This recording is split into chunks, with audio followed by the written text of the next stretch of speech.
Good morning, my dear students. So, in today's class, let us continue our lesson India Through the Eyes of a Foreigner, written by, do you remember his name?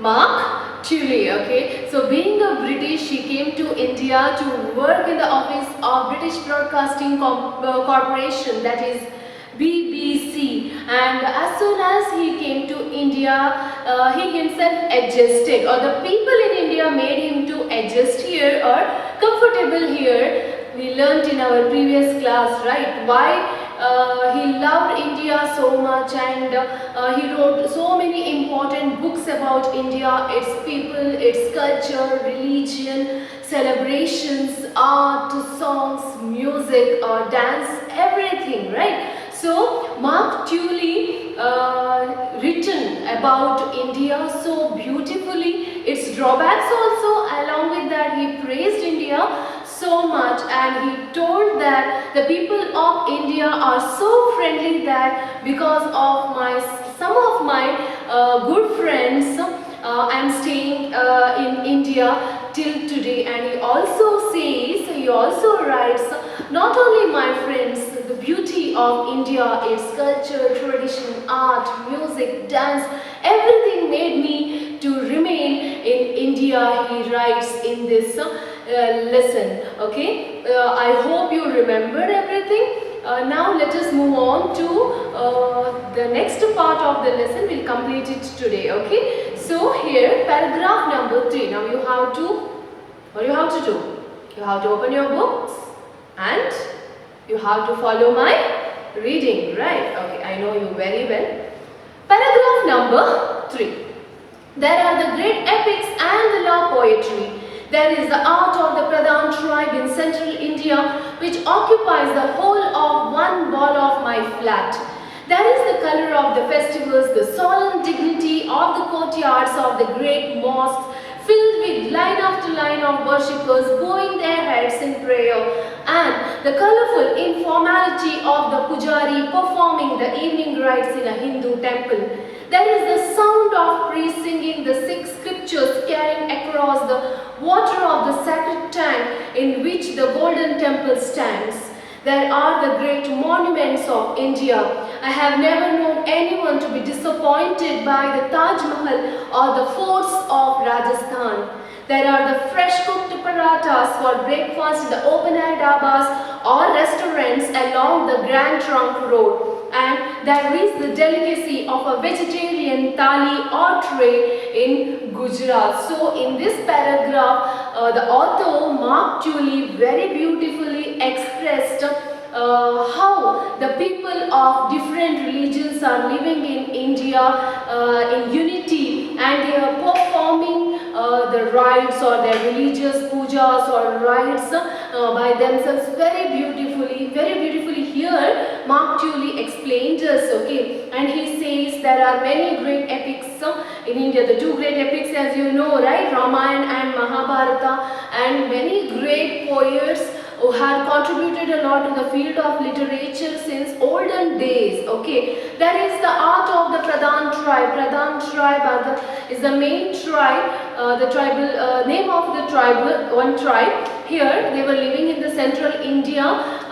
which occupies the whole of one wall of my flat. The art of the Pradhan tribe, he was hanging the painting. He was hanging in the main wall of his flat, and he was very much attracted towards it too, he says. And there is the color of festivals, the solemn dignity of the courtyards of the great mosque filled with line after line of worshippers bowing their heads in prayer. He is referring here the men of Islamic religion. They are going to the mosques or masjid we call.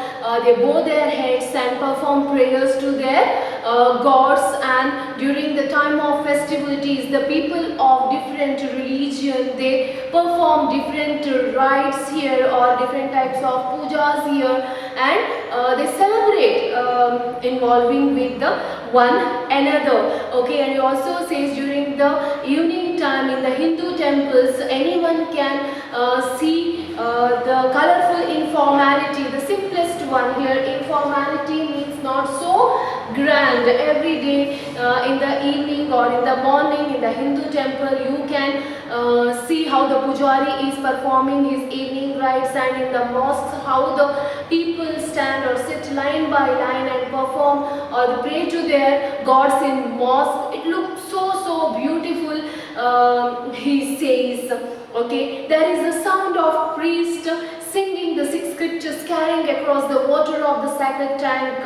Here the golden temple stands. The golden temple is situated in Amritsar, right, and there is a sacred lake also next to the temple, and anyone can hear the beautiful humming sound of the Sikh people there, or the 6 scriptures the priest were singing, and it sounds so great. He says there are the great monuments of India. There are so many, several monuments of India, right, like Gateway of India or Taj Mahal, Charminar, the Ajanta caves. There are many. India is almost filled with such monuments, and along with that the forts of Rajasthan. You can see forts everywhere, because India was ruled by many greatest kings, okay, and they built so many monuments, forts, palaces. And Rajasthan, I think we can call it as a king of forts, especially it's king of forts. Okay, there are so many forts in Rajasthan. It is rich with its culture and art. Okay, so here nobody will disappoint after visiting Rajasthan and after visiting the forts and palaces of Rajasthan. He says so. India is filled with the many number of monuments and the forts. He says these forts or these palaces or monuments attracts the people from all over the world. He says there are the fresh cooked parathas and the food of India. Anybody can say it's so delicious, right? When you go to one place to another, you can find or you can taste different varieties of food, and its tastes are it's almost different from one another. When you go to Delhi or North India or to South India, here in Karnataka also, the varieties of food you can taste, it's different from Mangalore to Bangalore or Bangalore to Bijapur. There are varieties of food items you can taste. Okay, so here also he says you can have and taste the fresh cooked parathas in open air dabas on the roadsides or the restaurants. Also we can call along with the Grand Trunk Road. Grand Trunk Road, this road is 2500 years old road which connects. It's about 3710 kilometers long. Okay, so here Grand Trunk Road, which is one of the oldest road, 2500 years old road, which covers about 3710 kilometers. Okay, here. And there is a delicacy of a vegetarian thali or tray in Gujarat. You can also say here delicacy means something especially rare or expensive that is good to eat. That means you can taste a vegetarian thali in Gujarat. It is so big and different varieties of food items will come in that one thali or one plate or tray we can call. Okay. So here informality, I told you, not grand. Solemn dignity is there. That means very serious. And scriptures means religious text or religious books they read. Each and every religion there we are having our own scriptures, and the priests read it or we people read it, right? So scriptures means religious text here. Monuments, as we all know, the structures created to commemorate a person or event as a part of their remembrance, it's being built. Okay, so this is called as a monuments here. So in this paragraph, only in paragraph number 3, very beautifully he covers up everything like the great epics, the poetry, and the tribe, very important tribe of India, that is the Pradhan tribe, which is these people are living in central India, and the different varieties of festivals what we celebrate in India. Each and every religion we celebrate our own festivals in very different ways. How the priest read the religious scriptures in mosques or temples or in many other places like here Gurudwaras or many other places like the Sikh people, how they chant the scriptures, their priest. Okay, so everything is beautifully described. He also spoke about the most beautiful monuments or the forts situated in many number of states in India, and he also speaks about the food, the varieties of food you can taste anywhere you go, not only in the Grand Trunk Road in Delhi, anywhere you go, you can taste, you can find so many varieties. The tastes are also different here. So in this paragraph, very beautifully he describes. So let us move on to the last paragraph. All these kept me in India, but they are not whole.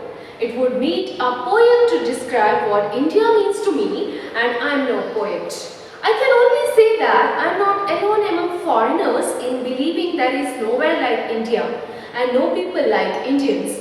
I am perhaps more unusual for a foreigner in that I have been accepted as a part of India. Okay, so all these things, whatever I have explained to you in these two classes, all these things made him to stay in India, okay, or kept him in India, but they are not whole. But these things are not enough, he says. There are lot more to say about this beautiful nation, and lot more reasons are there that kept me, those reasons only kept me in India, he says, and I would need a poet to describe all these things, and I am not a poet. Why he is saying like this?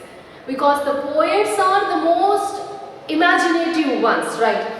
You may have read so many poems all these years of so many poets like William Shakespeare or William Wordsworth. There are many, right? They go to the nature, they imagine something, and then they write the poems. Okay, so the poets are very imaginative. So that's why here Mark Tully says, I am not a poet.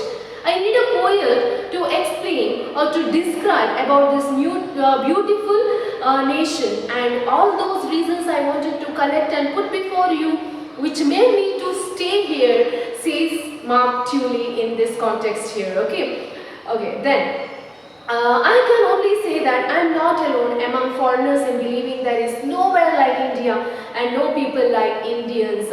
It's not only me who believe that there is no place in this world like this beautiful nation called India, and no people like Indians elsewhere. Almost all the foreigners, the people one who visit here to this beautiful nation will have the same idea or thinking about this beautiful nation and beautiful people, he says. And at last he concludes, I am perhaps more unusual for a foreigner in that I have been accepted as a part of India. But other than the other foreigners who visited here and wanted to stay here, I stands different or separately, because the people of India accepted me here. Some people come, they visit India, they praise it so much, and they go. Okay. There are many number of foreigners who come to India and enjoy its beauty, who enjoy the people or all the places they go and they visit and they enjoy, they praise India so much. But I stand something different, because the people of India accepted me as a part of this nation. I also become a part of this nation, says here Mark Tully. So in this beautiful lesson, we somehow, somewhere, somewhat learned something about our nation, what the foreigners thinks about India, why we are not getting time to look at the beauty of our nation, to understand its history, to learn its history. But in this small lesson, small context, only Mark Tully made us to understand how beautiful our nation is.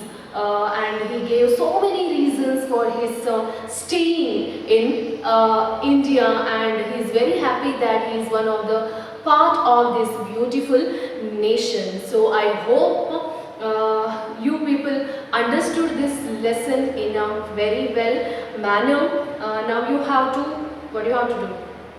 You have to read the lesson with correct pause and pronunciation, which is very, very important. Okay, now let us move on to the questions here.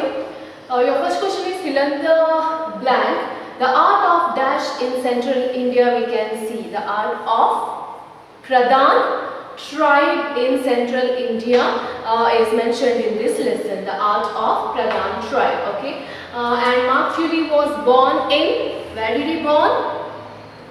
In Calcutta. He was born in Calcutta. Now there is a word colorful. You have to make a sentence for it. Okay. So one sentence I will do now, and one more sentence you have to do it by yourself, and you have to write in your homework book. Okay. So colorful. So the male peacock has bright colorful feathers, right? The male peacock has bright colorful feathers, or male peacock has colorful feathers. A simple sentence I made here. In the same way, you can take this word colorful and frame your own sentence. A simple sentence you frame, don't go for the complex one. Colorful, it's so colorful. What is so colorful? Just think, go to your imaginative world, think and frame one sentence. That is enough for me. Okay. So dear students, go through these videos and understand the lesson well and read the reader without fail. Thank you so much.